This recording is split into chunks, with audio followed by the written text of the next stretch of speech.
સુરતના સચિન વિસ્તારમાં આજે એક મોટી ઘટના બની છે, જ્યાં કેદીઓને કોર્ટમાંથી જેલમાં લઈ જઈ રહેલી પોલીસ બસને ગંભીર અકસ્માત નડ્યો હતો। કેદીઓ ભરેલી પોલીસ બસ ટ્રકમાં ઘૂસી ગઈ હતી।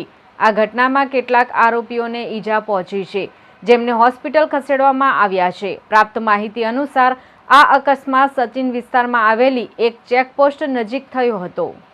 પોલીસ બસ આગળ જઈ રહેલા એક ટ્રક સાથે અથડાઈ હતી, જેના કારણે અકસ્માત સર્જાયો હતો। આ બસમાં પકડાયેલા આરોપીઓને કોર્ટમાંથી લાજપોર જેલમાં લઈ જવામાં આવી રહ્યા હતા। તે દરમિયાન અકસ્માત સર્જાયો હતો। મળતી માહિતી મુજબ બપોરના સમયે આરોપીઓને લઈને પોલીસ બસમાં સુરત પહોંચ્યા હતા।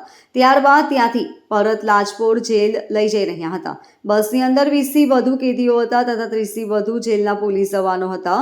ઓવરટેક કરવા જતા સમયે આ બસની ટક્કર આગળ જતા ટ્રક સાથે થઈ ગઈ હતી। બસની અંદર રહેલા કેદીઓને ઈજા પહોંચી હતી, જેના કારણે 108 એમ્બ્યુલન્સને પણ બોલાવી લેવામાં આવી હતી। ત્યારબાદ અન્ય પોલીસ બસને બોલાવીને તમામ કેદીઓ અને જવાનોને લાજપોર જેલ લઈ જવામાં આવ્યા હતા। પૂરા જે કેદીઓને ઈજા પહોંચી હતી તેમને લાજપોર જેલમાં ફરજ પર રહેલા તબિયત પાસે તેમની સારવાર કરાવી હતી।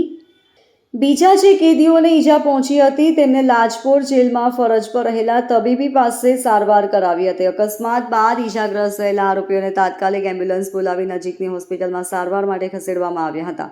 ઘટનાની જાણ થતાં સુરત હેડક્વાર્ટર પોલીસ દ્વારા તાત્કાલિક બીજી પોલીસ વાન મોકલવામાં આવી હતી, જેમાં બાકીના તમામ કેદીઓને સુરક્ષિત રીતે લાજપોર જેલ પહોંચાડવામાં આવ્યા હતા। પોલીસે આ ઘટનાની વધુ તપાસ હાથ ધરી છે। અકસ્માત ટ્રકના ડ્રાઈવરની બેદરકારીને કારણે થયો છે કે પછી અન્ય કોઈ કારણોસર તે અંગેની તપાસ ચાલી રહી છે। હાલમાં ઈજાગ્રસ્ત આરોપીઓની સ્થિતિ સ્થિર હોવાનું જાણવા મળ્યું છે। Bureau report LK star news, Surat.